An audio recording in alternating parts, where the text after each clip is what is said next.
It was a very high stress call. She was very rude. What happened was I actually had a Holter monitor on. From when I was a baby, I had heart surgery. So I had this Holter monitor on and it recorded everything. A stressful call, pushing all the value buttons, all the things that people do that they don't realize how it affects the body. Mm-hmm. And what happened was the stress from that phone call put me into an arrhythmia called ventricular tachycardia. Yeah. Which causes sudden cardiac or sudden death. Yeah. Not cardiac.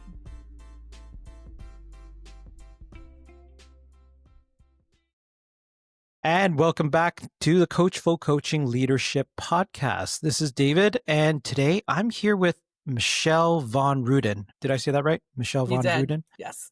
Michelle Von Ruden. She's a leadership coach, consultant, and founder of Von Ruden Coaching and Consulting.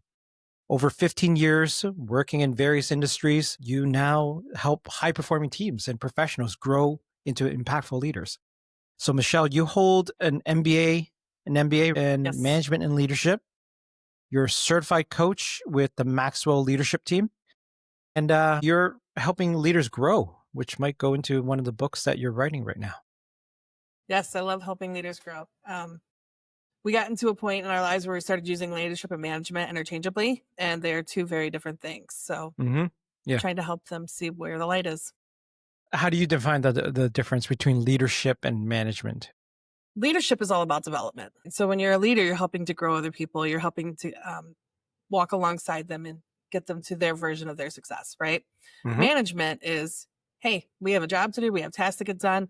This is how we do it. Get it done, right? And it's more, I'd say management is more authoritative versus leadership is more development. But you need both, don't you? You do. Yeah. Yeah, you can't. Yeah, I found out there's some, books, videos, whatever we call it out there that give the impression that you should just do one or the other. Absolutely not true, obviously. It's depending on the situation, right? It's situational leadership, as they say. Yes. Yeah. Yeah. And the best leaders are also really good managers. Right? Yeah. You have being able to walk that fine line and walk that path of knowing when we have to step in as a manager versus when we're typically I would say 90% of the time you should be leading your people. Because if you're leading them, you're not going to be managing them as much because they're going to be doing it because they want to do the things that they're supposed to get done. Okay. Well, Michelle, I'm going to dive into the meat of it. You have a book coming out called Let's Grow. Is that right? Yes. Okay. So it sounds like you have a strong belief in, leaders to never stop learning, to continue growing. Talk more about that, like just this continuous growth and what's your belief around that for leaders? Yeah. It's interesting most people, when they go into a job interview, they're like, oh, I really focus on continuous improvement of the organization. But what we fail to do is continuously improve ourselves. And leadership starts from within. If you can't lead yourself, you can't lead others. If you can't grow yourself, you can't grow others. And without that, you can't be a leader. So really taking time to focus in on where you want to be, what your version of success looks like is really important to me. I always tell people personal development and growing myself got me to all of my success that I've had so far. Obviously, that road's not over yet. I have a lot of things that I want to get done in my life. But it all starts with having a plan. How do you move forward? What does it look like? And whether or not you think you're a leader or you're an established leader, we can all use help and we can always use a path to follow. Yeah. You have had safe, relatively, I put in quotes, safe corporate jobs or, private sector jobs. Is that right? Yes. Yep. Small, medium, private sector. Yeah. What compelled you to go strike out on your own? It didn't matter what industry I was in. I kept running across the same problem. We had people that were calling themselves leaders in management roles who weren't leading. I've seen things that I couldn't imagine play out in the workforce play out. And it was always up to me to bring the people back together. And my thought is, if this is happening to me now and the world's only getting more competitive, what is going to happen when my kids are in the workforce and their kids are in the workforce? What is that going to look like? And for me, I think you can be one of two people. You can complain about the way things are being done, or you can do something about it. And I'm a doer. You're a doer. So I'm a doer. So that's where I decided I was like, okay, it's time to start this company. It's time to make a difference in a different way. What are some of those early experiences that you had, right? Where it sounds like something's hitting a nerve here, right? You've had some experiences where you had to put bring people back together. What are some of those experiences that you had that drove you towards, you know what, I got to go do something about it now? Yeah, for me, I kind of got really comfortable at one job, stayed there far too long. And I remember every time things hit the fan and it was a smaller company and we're on the verge of shutting down, Michelle, come save us. And I save them. And then when all the rest of the meetings are happening, it was a boys club and Michelle wasn't allowed in. So I'm allowed to save the company, but I'm not allowed to be part of the decisions that are making the company go down in the first place. And that was one of the things. Then I ended up leaving that company, went to another one. And I remember having a conversation and my boss was yelling at a team member, one of his team members, to the point where it's gross to say it, but I mean, you can see literally spit flying out of his mouth. She was in tears. She ran out of the building, and just the hate and the nastiness behind it is not how we treat people. Right. And so, of course, Did he feel better? Did he feel better after that? So, I'm being sarcastic, but I ended up talking to her and she's like, I'm coming back only if I'm on your team. Yeah. And so I had to go talk to my boss and say, hey, here's another member of your team that wants to come to my team. And so, of course, we did that. But it's insane how we think that just because we have a title, and we have power means we can treat people with disrespect. Yeah. Across organizations, time and time again, I've seen that. And as I started getting out into the coaching and started going out and doing a lot of speaking events, I would have people tell me, like, I tell a story where my daughter was really sick. They thought she was going to have to have an appendectomy. And the next day, my boss said to me, hey, I'm really sorry that your daughter was sick, but. And yeah, but what? And I'm like, okay, so you weren't really sorry. And I would tell the story. And I had a lady come up to me and she goes, yep. She's like, it's like that everywhere, Michelle. And I said, what do you mean? And she goes, she was probably my age and her sister had died. Her younger sister had passed away. And her company had called her over the weekend not to offer condolences, but to say, hey, we're really sorry about your sister, but can you still go to that meeting next week? Nice. Instead of, jeez. And if you talk to me, the way that we do this is we say, I am so sorry to hear about your sister. Is there anything we can do for you? And by the way, everything for next week is handled. Don't even think about it. Yeah. Yeah. Yeah. Yeah. There's a place in hell for individuals who treat people like that. I'm not cynical at all, as you can tell, right? But in all seriousness, I do believe in, more and more you see it. I think there's a thing with karma, right? It's a natural cycle of nature where, what you put into it will come back out as well, right? Yes. If you pour more water into a bowl, eventually that water is going to come out, right? And so there's a way for that to come back around and for you to experience it as well. So it's interesting that individuals find that as acceptable behavior, right? Interesting. So back to you, Michelle. So it sounds like you had some experiences there that, really spurred you on. What was the moment when you said, was there a significant event, any one significant event that just said, F it, I'm out, I'm done? There was a significant event, and it should have been the moment that I had said that, but it wasn't, unfortunately. I had gone to a SHRM conference in Illinois. I had come back, and that's when the rock had been lifted, and I realized that leadership was now something people were doing all the time. And a few weeks later, I had a conversation with my boss that should have taken my life. It was a very high stress call. She was very rude. She was like the boss I told you about earlier, except for it's a different one, right? And what happened was I actually had a Holter monitor on. From when I was a baby, I had heart surgery. So I had this Holter monitor on, and it recorded everything. A stressful call, the pushing all the value buttons, all the things that people do that they don't realize how it affects the body. And about 15 minutes later, my doctor had called and he started asking me questions. He's like, hey, what were you doing 15 minutes ago? He was getting those in real time. He was getting live feeds. And what happened was the live feed was coming through and it was saying emergency, emergency, emergency. Jeez. Yes, not a good situation, right? And what happened was the stress from that phone call put me into an arrhythmia called ventricular tachycardia. Yeah. Which causes sudden cardiac or sudden death. Yeah. Not cardiac. And, my doctor's like, are you okay? Do you need an ambulance? And asking me all these crazy questions. And we finally got to the bottom of it, and that's what had happened. And he was like, I don't know how I'm talking to you, Michelle. And it's funny, when I started researching this, I found out that about 20 years ago, that scenario happened to thousands of people on Sundays and Mondays because of the stress of having to go into their job. Imagine having that happen. And it's happening today.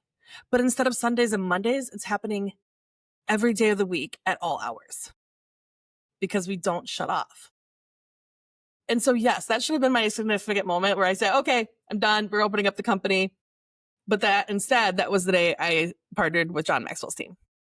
Okay, so let's talk about that. Yeah, by the way, just as advice as a friend, that you should have said, F you, I'm out after that.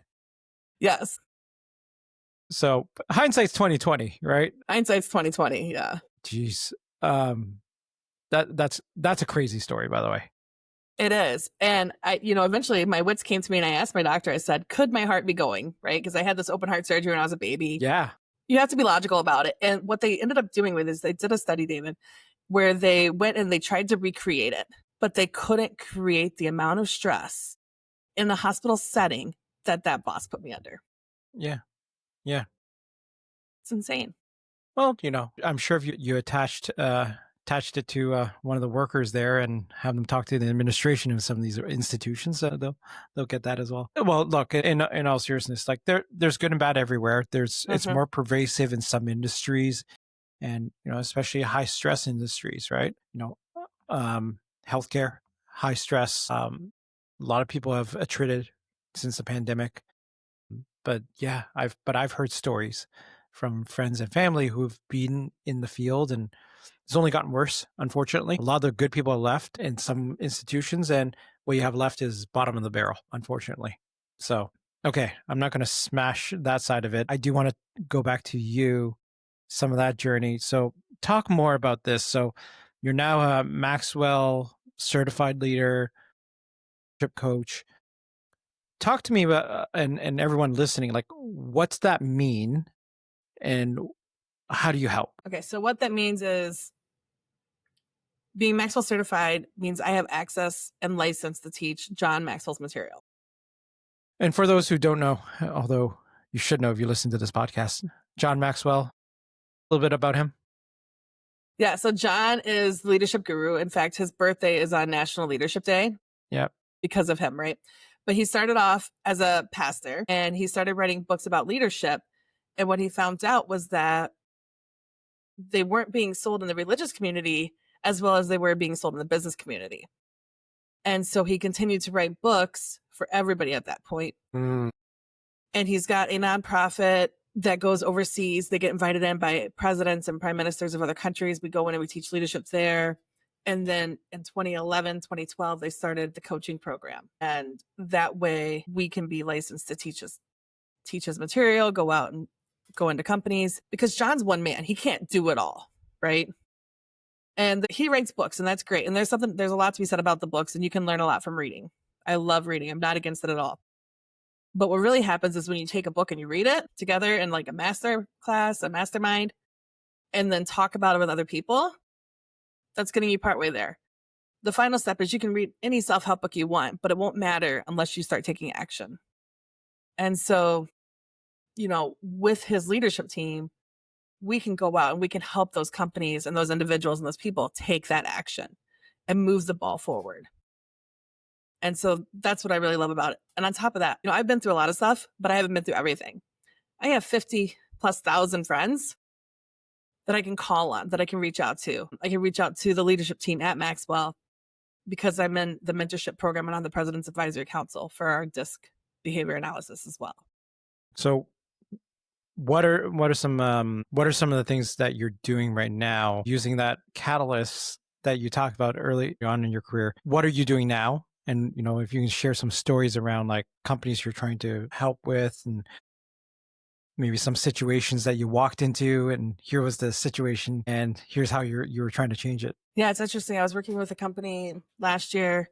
They brought me in to do a few sessions, and there was one guy who didn't come. And I asked the HR director about it. And I said, well, what's going on? I haven't seen this guy here yet. What's the story? And every week he had an excuse as why he wasn't coming. And then finally I asked her and she's like, well, he decided he didn't want to do it. So he told the CEO that. And I was like, I see. okay, so this is what we're dealing with. And it's just interesting because sometimes people feel that if they're in leadership training, it's because they have a problem, right? The ego gets in the way. And in this scenario, everybody that was in that training was handpicked by the CEO. It wasn't an ego problem. The gentleman had an ego problem. It was a development opportunity. But when your ego gets in the way, it creates a lot of havoc, right? And so there was a couple of people like that. And one of the questions I get asked a lot is, hey, our best sales guy doesn't like doing stuff like this. What do we do? And he's really negative. And, we've all heard about the sales guy that does amazing things, sells everything, but he's not coachable. Yep. And I said, well, what do you think you should do with him? They're like, well, he makes all the money. And I said, but is he also dragging the rest of your team down? Yeah. So what do you think you should do? Well, should we just try to train him? I was like, well, how's that working for you? Right? How's that working for you? And sometimes we have to make the hard decisions. We have to cut the best people to allow room for growth. Yeah. Yeah. Right? If you think about a forest, we do prescribed burns to get rid of the bad so the fresh can grow. Yeah. Yeah. Yeah. Someone has said that, the culture of a team is only as good as the worst person that you tolerate. And it sounds like, yeah. And by the way, I've seen that for many years where, hey, someone's breaking in the money. They ignore the bad behavior, so long as they're bringing the money. It's terrible for culture there. Spreads like cancer and it creates a toxic environment. Yep. And you're wondering why people start quitting and hating the company. But hey, you're making good money. So you've written about resilience as a choice. Have you? Have you talked about that? About it. Yeah. Yeah. What's resilience to you? Resilience to me is getting back up when everything's stacked against you. Finding the courage to come away from something with not only determination, but also having a positive attitude along the way. It's really hard when you've been beat down and you feel like the world is just coming at you and you can't catch a break and everything that can go wrong is going wrong. You have a couple options. You can sit there and you can feel sorry for yourself and you can put yourself in a nice, big, depressive hole, or you can buck up and say, you know what? I don't know why this is happening right now, but there's got to be a reason for it. And if I'm going to figure out what that reason is, I got to get out of bed. I got to pick myself up. I have to start over. And I don't know how many times. I've started over so many times, just trying to find a way to move forward. Because you don't fail at anything, whether it's business, relationships, health, until you stop trying. And so how do you continue to pick yourself back up? I see some emotion as you're saying that. Oh, it hits home. Yeah. How have you embodied it? Yeah. So I told you a little bit about that story with my old boss. And a few months later, not even a few months later, I think a month later, I was in a bad car accident. I ended up being in recovery for 2 years, 3 surgeries, 17 months concussion protocol. The odds were stacked against me. But the one thing I held on to was, hey, I'm still alive. I might be in a C collar for 6 weeks because I also broke my neck, but I'm still alive. The guy that hit me was not paying attention. And I could have became very bitter. That's really easy to become bitter. He was not paying attention. He was uninjured. They had insurance, but I wouldn't call it. It was never going to be enough, right? And so I had a lot of options. And my choice was to have a positive attitude through the whole thing. Through the doctor's appointments, through the pain, through the I can't drive, all of it. And the positive attitude actually helped me heal quicker. As crazy as that sounds, because I said it took 2 years. Yeah. What were you saying to yourself? What was that inner dialogue like when you're saying you're staying positive? Because I can imagine, honestly, that you can't maintain a dialogue like that sustainably. No. So, what was that inner dialogue like for you? Well, right after the accident, I was good. And then one day I was talking to my husband because my son happened to be in the car with us. And thankfully, he was, for the most part, uninjured. And thankfully, because the car missed his door by 2 inches. So I had a lot to be thankful for. But I said to my husband, I said, what if I would have stopped and looked at that Pokemon card that he wanted me to see? What if I would have done this? What if I would have done that? And he goes, Michelle, you can what if this all day long.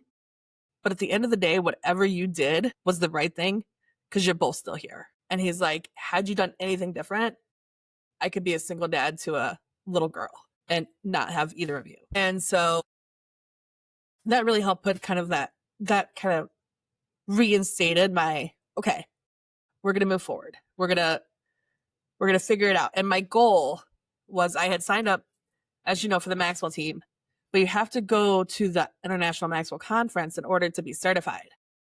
And that was going to happen in March. My car accident was in December. My goal, and I told my doctors, is like, hey, I need to be on a plane middle of March heading to IMC. So whatever that takes to get the job done, let's do it.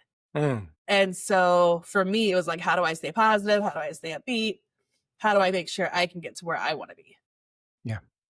Yeah. So what were some of the if you want to even call it like tips and tricks, things you said to yourself to stay positive? Well, I started treating my mind as a second person. And bear with me, okay? So what my thought process was, the days where I would start to go down and I'd be like, why did this happen? This is, all these, you just start getting really down and you're like, okay, best friend, you're better than this. You can get through this. You've been through so much more. And so I started talking to myself like I would talk to a friend, because really I needed a friend in that moment, because my husband's at work, my kids are at school. Like, I still had to take care of me. And for 8 hours a day, it was just me. So I became my best friend and the way I talk to myself, because we get in our own heads and we treat ourselves so negatively all the time, but we wouldn't say half the stuff we say to ourselves to our friends. And so I started talking to myself as my friend, which it worked, right? And so that was really helpful, to maintaining that. When you start going down that, well, if only this would have, nope, hey, it happened, you're alive, we're good, we're in pain, but we're going to make it through. Everything can be fixed, right? And so when two cars collide at 60 miles an hour, the fact that both of you are still alive is a miracle. So, well, Michelle, thank you for sharing that. Yeah, it seems like you've gotten a lot of strength from that. Yeah, I mean, my whole life has been an uphill battle. Like, I think I told you beforehand, I had open heart surgery when I was 3 months old. I wasn't supposed to live to past 2. I wasn't going to make it till 13. I am currently 41 and thriving. And so my whole life has been an uphill battle. So I've had a lot of practice. I put the reps in. Yeah. So when you as you're looking up this figurative hill, what's over the next berm or cliff that you're climbing? Yeah. Right now I'm really focused on getting my book out this year. To really help people who are stuck get unstuck, find their path so they can start growing themselves again, so they can start feeling challenged. So I really want to get that out there. I have another book in my head, so we'll see where that comes to. And I really enjoy public speaking. So figuring out how to get on more stages and do the thing, because I think my message is really strong. And every time I tell one of my stories, it resonates and it makes a difference. And that's all I'm trying to do, is help make a difference in someone's life. If I can help one person, I've done my job. Wonderful. Well, hopefully this message gets out to more people as you're telling the story. I'm interested in one last question for you. And I ask every single guest the same question. Do you know what it is? I do. What is it? What is one thing that I didn't ask you that I should have? Oh, okay. Well, thank you. Thank you for watching to the end of my podcast. I never do. Well, what is one question I should have asked you, but I haven't? If you could have one do-over, what would it be? Okay, let me ask that then. If you can have one do-over, Michelle, what would it be? A single thing. The reason I say that is because everything I've been through, all the ups, the downs, the struggles, the highs, the lows, have led me here, have led me to making an impact on companies, people, individuals, friends, and family. And if any one thing got changed in that matrix, everything would be different. I'd do it all over again. You would do everything all over again? All over again. Okay. Yeah, that's a lesson. That's a lesson to a lot of folks. Sounds like you have that awareness that the things that happen, good and bad, have shaped who you are. Yeah, absolutely. And you probably wouldn't be doing this right now if it wasn't for that. Yeah. There's a lot of inner strength there, Michelle. So, well, I'm here's hoping you get on more of the stages and inspire people with your story. And you've lived it. You're living it. And hopefully it's people see that as proof that you can help them as well. Yeah. Thank you. All right, Michelle.